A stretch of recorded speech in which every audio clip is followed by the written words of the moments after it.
রফিকের গুলি লাগছে, আপনি কোথায়? আগে আমি বাড়িতে আছি। আমাদের এই বোঝা সারা জীবন, যতদিন আমরা বেঁচে থাকবো ততদিনই এই বোঝা আমার বইতে হবে।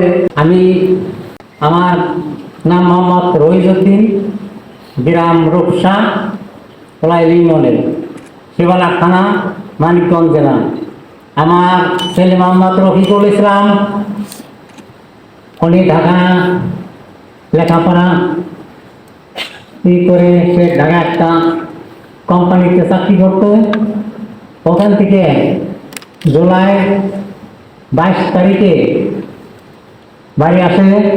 বাড়ি আসার পরে আমার সাথে কোনো ইতি করে, মানে আন্দোলনে যায়, আমার কাছে বলে না ওইভাবে। 24 আগস্টে আন্দোলনে যায় পাটুরিয়া ঘাটে, আমি জানতাম না। পরে 5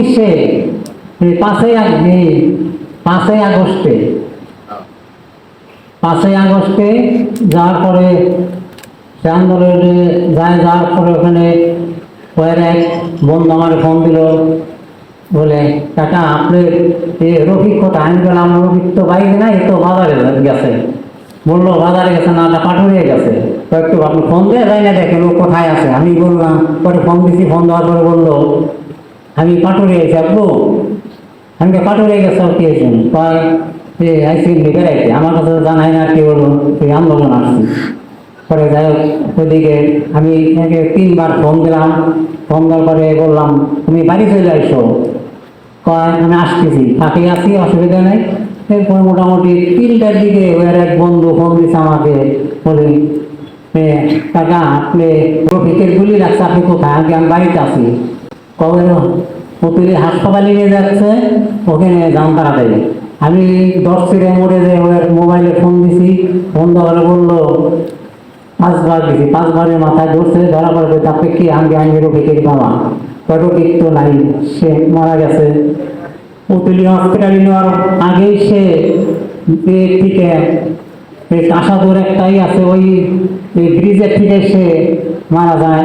ওখানে পুতুলি হাসপাতালে নেয়, মারাটাই পরে দিকে ডাক্তারে দেখে তাকে সার্টিফিকেট দিয়ে দিছে। ওই অবস্থায় অ্যাম্বুলেন্সে নিয়ে গেছে, আরিসে থানায় নিয়ে গেছে পয়গুলার। আমি ওখান থেকে আমার আর দেখতে দেন, আমি বাড়িতে চলে আসছি। আসার পরে রাত 9টার দিকে আমার বাসায় নিয়ে তারপরে তার জানাজা তার সৎ কাজ করা হয়েছে রূপসা জান্নাতুল কবরস্থানে।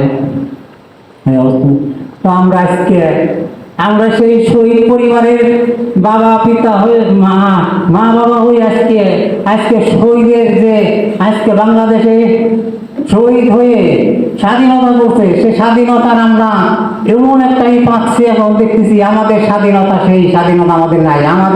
আমাদের নিজেদের মধ্যে আমার এখন এমন পর্যায়ে রাখছে, আমার ঠাকুরের ভিতরে রাখছে, এবং অন্য আপনার শহীদ পরিবারের হিসাবে তোমার নাম থাকবে না, এই ধরনের আমার কথাবার্তা বলতেছে এই কিছু নেতা কর্মীদের। তা আমরা কি অপরাধ করেছি? আমরা আমাদের ছেলে সন্তানকে যে শহীদ হয়েছে, আজকে বাংলাদেশকে স্বাধীনতা করছে, আজকে স্বাধীনতা কই? আজকে সেই স্বাধীনতা আমরা কোথায় পাবো? আজকে জনগণ মনে আমার মনে হয় স্বাধীনতা পাইতেছে না, এদের এই কারণে। আজকে আমরা সেই স্বাধীনতা ভোগ করতেছি।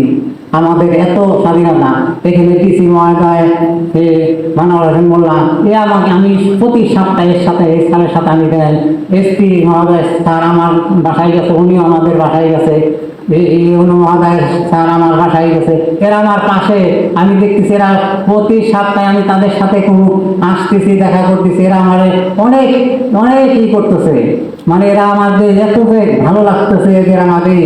এরা আমাদের দেখা হইলে কথা বলতেছে, এমনি ফোনে কথা বলতেছে, সব কিছু আমাদের এত ভালো লাগছে। তাই আল্লাহ আমরা আজকে আমার পাও ধরে অনেক নেতা কর্মীরা পাও ধরে রক্ত ধরাইয়া বলছে আমরা আপনাদের ছেলে। আজকে আমার সেই ছেলে না, আমার ছেলে একটা ছেলেই ছিল মাত্র, সে রফিকুল ইসলাম। আজকে নাই, আজকে তারা কই? আমার 1000 ছেলে আসলো, এখন বলে হাজার ছেলে তো ভালো কথা। এখন আমাদের এমন পর্যায়ে রাখছে, আমার অন্তত রাখছে, আমি জানি, অন্য কেউ রাখছে না। তারপর আমি জানি আমি মুক্তিযোদ্ধা মন্ত্রণালয় গেছিলাম, ওই জায়গাও অন্য অন্য শহীদ পরিবারে দেখলাম তাদের কোনো সমস্যা আছে, এই ধরনের সমস্যা আছে, তারা ফেসালাফেল করতেছে। আমি ওই জায়গা থেকে স্যারের সাথে কথা বলে কাগজপাতি দিয়ে আসলাম, দেওয়ার পরে সে আরো 2টা লোক ঢুকলো, তারা যে ওই এক অবস্থায় চলছে আর কি।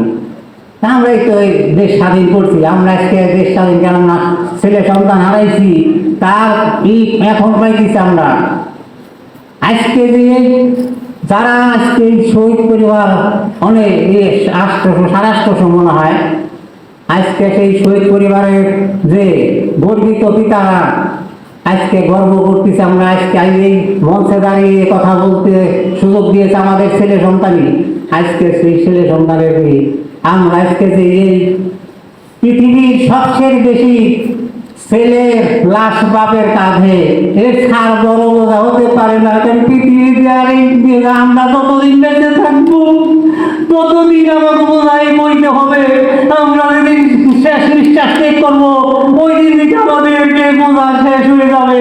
আর আজকে অনেক মানুষ, অনেক নেতা কর্মীরা আজকে আমাদেরকে যেভাবেই করে, আমার এলাকার এই নেতা কর্মীরা আমারও বলে আপনার কোনো নাম থাকবে না, কোন শহীদ পরিবারেরই থাকবে না, কোনো কিছুতে থাকবে না। আমি ইনশাল্লাহ দেখা যাবো, আল্লাহর কাছে বিচার দিচ্ছে, আল্লাহ যদি সবাই থাকে তাহলে আল্লাহ আমাদেরকে বিচার দেখাবে। তো আমরা আজকে এই শহীদ পরিবার, আমরা আজকে গর্বিত পিতা, আজকে আমরা মনে আমাদের ছেলে সন্তান কোনো অপরাধ করছিল বলে আজকে আমরা তারা দুনিয়া থেকে চলে গেছে। আজকে আমাদের এত কষ্ট, এত কি, আজকে খাওয়া নাই দাওয়া নাই, রাত্রে শুয়ে ঘুম পাড়তে পারি নাই। আমি এই মাত্রই আসার পথে অসুস্থ হয়ে গেছিলাম, ছেলেটার কথা আজকে আমার ইন্টারনেট পরীক্ষা দিতেছে, কালকে সে ফেসবুকে দেখছে, ভাইয়ের ছবি দেখে সারাদিন কান্না করছে, কাঁদতে কাঁদতে আমার ভালো লাগে। আমি বাইরে আমি যদি বিয়েটা চলে যেতাম, আমার ভাই আজকে চলে গেছে ফেসবুকে আমার সাথে পরীক্ষা তো সাথে করে আমি ভাইয়ের মতন আমি জীবন দিয়ে দিব। আমি আমার ভাইয়ের মতন আমি জীবন দিতাম, আমি তুমি যদি জীবন দাও আমি কি করে থাকবো? আমি তো তোমার বাবা কয়ে আব্বু তুই আমার এই করিস না, আমার এই জীবন দিয়ে দেবো। আমার ভাই এত ভালো, মা আজকে কোথায় গেছে, ভাই আজকে কথা বলে না, আর কোনোদিন আসবে না। আমাদের এই বোঝা সারা জীবন যতদিন আমরা বেঁচে থাকবো ততদিনই এই বোঝা আমার বইতে হবে। তো আমি এই যে আমার যে ছেলেকে মারছে সে কিন্তু পুলিশের গুলিতে মারা গেছে, এখন পর্যন্ত তাদেরকে কোনো গ্রেফতার করা হয় নাই। এই যে আমার অনুরোধ এসপি মহোদয়, ডিসি মহোদয়ের কাছে, ইউনো মহোদয়ের রাজনী, এদেরকে বিচার রাজনী সঠিক বিচার হয় আমরা এই দিয়ে আমরা কামনা করি। আল্লাহ হাফেজ। আসসালামু আলাইকুম ওয়া রাহমাতুল্লাহি ওয়া বারাকাতুহু।